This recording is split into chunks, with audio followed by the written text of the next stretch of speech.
this one will be quick. I just want to talk about Draymond Green. Draymond Green, they lost to Cleveland last night, and Cleveland played a good game. Mitchell and Garland both played good basketball. Draymond Green, he was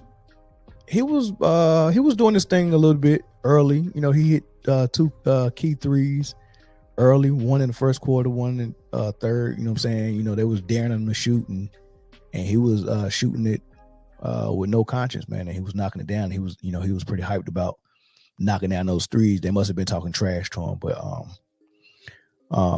I think it's funny because I remember when Gilbert Arenas went on his podcast and said that he got inside scoop on how that argument went between him and Jordan Poole, and Jordan Poole said, "You're just 30's backpack," and by 30 he meant Steph Curry. Man, you're nothing but Steph Curry's backpack. He carrying you. He been carrying you your whole career. You know what I mean? That's basically what he said, which is kind of true, man. Like you would be lying to yourself if you said that if Draymond Green got drafted to any other team that he would be a Hall of Fame player. You'll be fooling yourself. I don't think so for a player to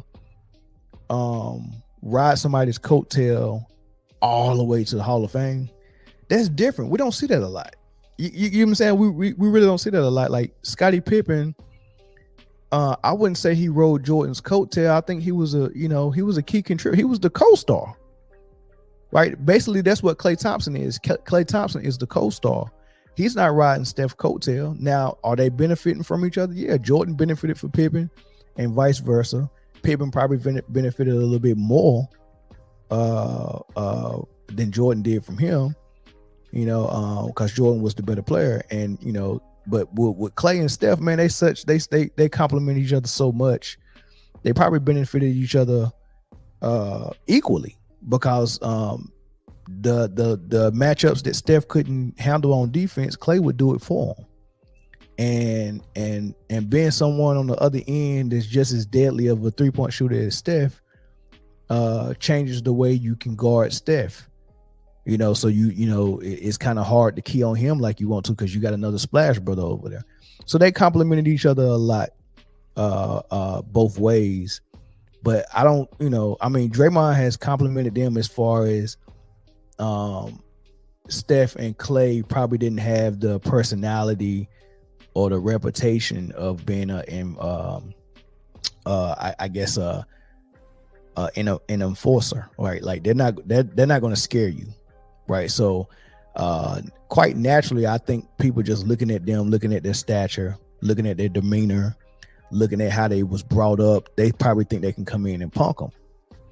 And Draymond was there to make sure that didn't happen. So I'm not saying Draymond doesn't help them or compliment them. What I'm saying is I think Steph without Klay probably still would have found himself as a all-star, superstar, and possibly Hall of Fame.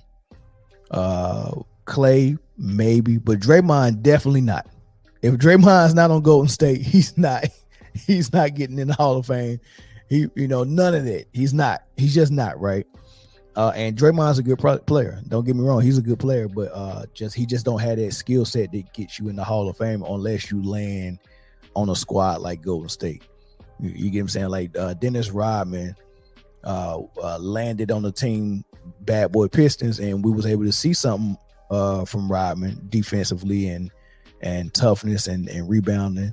But even what he did with the Bad Boy Pistons and helping them get 2 rings wasn't enough for him to make Hall of Fame. Like when Dennis Rodman left Detroit, Detroit was already diminished to the point where there was an afterthought, right? Where it was all about the Bulls out, at that point. Dennis Rodman ended up in San Antonio. And in San Antonio, he still, he was able to kind of carve out a personality and a persona, and he was highly visible, but he wasn't making All-Stars and all this stuff and getting invited to the Olympics and all that stuff. So he was just there, and they wasn't winning with David Robinson and Dennis Rodman. And that's why he was able to be traded for Will Perdue to go to the Bulls. They was ready to get rid of Rodman so bad. We'll give you Rodman for Will Perdue. And that's how he got with the Bulls. And the work that he did with the Bulls and going on that three-peat and being highly visible, and we seeing his defense on a huge scale. What he did with Michael Jordan and the Bulls propelled him to be a Hall of Fame player more than what he did with the Bad Boy Pistons and with the Spurs. His last 4 or 5 years with the Bulls helped his Hall of Fame case more than any other year that he's done, right? So even Dennis Rodman, and he's better than Draymond. Draymond's better offensively, but as a basketball player, give me Dennis Rodman. Even he probably wouldn't have made Hall of Fame if he wouldn't have met up with Jordan in Chicago. So I know I'm not too far-fetched when I'm saying it's true that Draymond is number 30's backpack, right? You know, he's been carrying Draymond since he came in the league, right? I say all that to say this.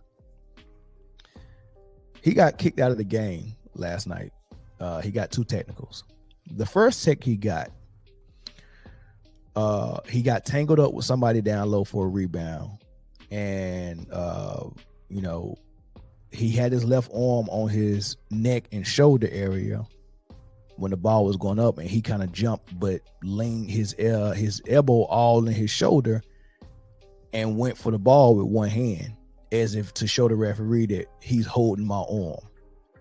Now, mind you, the dude that he did this to had boxed Draymond Green out, and Draymond Green was facing him, had his hands on his chest, pushed him, and then turned to box him out, right? But he still didn't have the position, and that's why he ended up putting his hand in his neck and his throat area and trying to jump and act like he was getting held.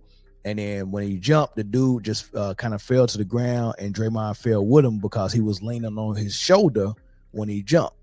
So when he put all his weight on him, the dude fell, Draymond fell with him, landed on top of him. They called the foul on Draymond. He gets pissed and was saying, what are you calling? You know, he hopped up and was chasing the referee down the court. The referee was going to the scores table to make his call and say, hey, you know, foul on 23, blah, blah, blah. Draymond's running behind him yelling, right? Loud, rambunctious and stuff like that. And, you know, I know what he was trying to do. The game, they couldn't open the game up and blow the game up. The Cavs was had momentum, and he felt like he needed to use his temper tantrums or his antics to kind of ramp up his team, right? He's done it plenty of times before. So he's running down there trying to get loud with the ref. And what I don't like about when Draymond does this is he knows that the Golden State Warriors, because of Steph Curry, is a box office team. We want them on TV. We know they go show out. So they get leeway with a lot of things. They get leeway with how physical they are on the ball handler. They reach a lot. They hold a lot, they grab a lot, and then Draymond Green gets a lot of leeway with everything he does. His hard fouls, his blindside fouls, or, you know, his elbows, what he try to do, you know, to agitate, and how much he get up in the referee's face is all. He got a lot of leeway to do it because he's part of one of the greatest shows we got on TV. And, you know, it's going to take a lot for us to throw him out. So he takes advantage of that. And that's what I don't like. So he ran up in the referee face trying to explain his, you know, the dude pulled him down, which he didn't. He just tried to make it seem like he did. And he didn't understand how the referee wasn't fooled by it. That's probably what pissed him off the most. The referee wasn't fooled by it. I put a lot of work into the trick you, and you wasn't tricked. And now I'm pissed. So he all up in the referee's face, and it didn't look good, and the referee teed him up. And I think that was first or second quarter, first half. Referee teed him up. Then in the third quarter, the Cavs are on a fast break, and somebody's got the ball and they're going down the fast break, and the trailer was Donovan Mitchell. He was trailing on the right side. Draymond Green was kind of behind him. chase him down. He was trailing him. And when the guy got the shot up, it might have been a layup or a runner. Donovan Mitchell was in the paint when the shot went up, and he stopped he was about to stop to try to get in position for the rebound, but Draymond Green was running full speed. As a matter of fact, now that's not how it happened. Draymond Green was running full speed. Donovan Mitchell was running full speed. Shot went up, and by the time Draymond caught up with Donovan Mitchell, he elbowed him really hard while he was running full speed. So his momentum and his elbow just pushed Donovan Mitchell out of the frame. Like he was almost at the dotted line in front of the free throw line. And after Draymond pushed him, he ended up under the goal, almost in the cameraman's lap. Right. And it wasn't like an incidental push. And like it was an elbow, it was an arm extended. I'm swinging my elbow and pushing you from behind while you're running full speed. Dangerous, right? So he did that, and then Draymond got the rebound and started dribbling up court, and Donovan Mitchell ran full speed and ran up on Draymond and bumped him. It wasn't no Howard foul, it wasn't no push. He ran up on him and bumped him, and the bump really came because when Draymond seen him running up on full speed, he kind of stopped and made him bump into him. But Mitchell had his arms out. He didn't foul him. He did foul. They called a foul. And then Draymond and Donovan Mitchell got into a tussle, and the referees went to review the play on the monitor. And what I didn't know is that when they review a play like that, they can go back a couple of frames to see what started it all. And that's when they seen that Draymond elbowed him in his back and pushed him all the way out of bounds, and they gave him his second tech, threw him out of the game. So he already got in the referee face once. Now he getting tangled up with Mitchell. He got tangled up with another player, and now he getting his second tech, and now he's in the referee face again, and he's going off. And then the same way he did when he stomped Sabonis in the chest, and he got tossed out of that game, he starts trying to hype the crowd up and clapping and walking all the way around the court while security's behind him, and he's doing all this clapping and chest bumping his teammates. It's getting old. It's really getting old, man. Like I'm sick of seeing it, man. And I'm like, I wonder if the Golden State Warriors are cool. Like do they like it?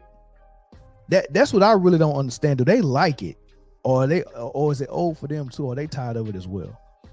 That's the part I don't get, man. But yeah, that's all I want to say. I think it's a tire act, man, and it's not a $30 million act. Whatever he's getting paid a year, man. That's not. I mean, for you to do that and then give me 8 points and 4 rebounds, and get tossed out. I don't think that's good money. I don't think that's enough. I mean, are you telling me his demeanor, his attitude, and his unstableness is that much of a necessity? You think Clay and Steph is that soft? Well, you got to have someone like Draymond, or you got to have Draymond specifically acting like a nut. Is Steph that soft? Where you gotta have a almost convict on your team to assault people and verbally tongue lash referees and act like that? Just so people don't bully Steph. Like, seriously, is it that serious? Is Steph that much of a softie? I just don't get it. I don't get it, man. But yeah, the backpack for number 30, man. I'm gonna be watching him the rest of the season. I'm gonna be watching him. I'm gonna be watching a couple other players, and he's one of them, man. Y'all let me know what y'all think in the comments, man. Is the act of Draymond Green getting old, or y'all love it? Let me know, man. I might be wrong. Let me know. And until then, I'll catch y'all on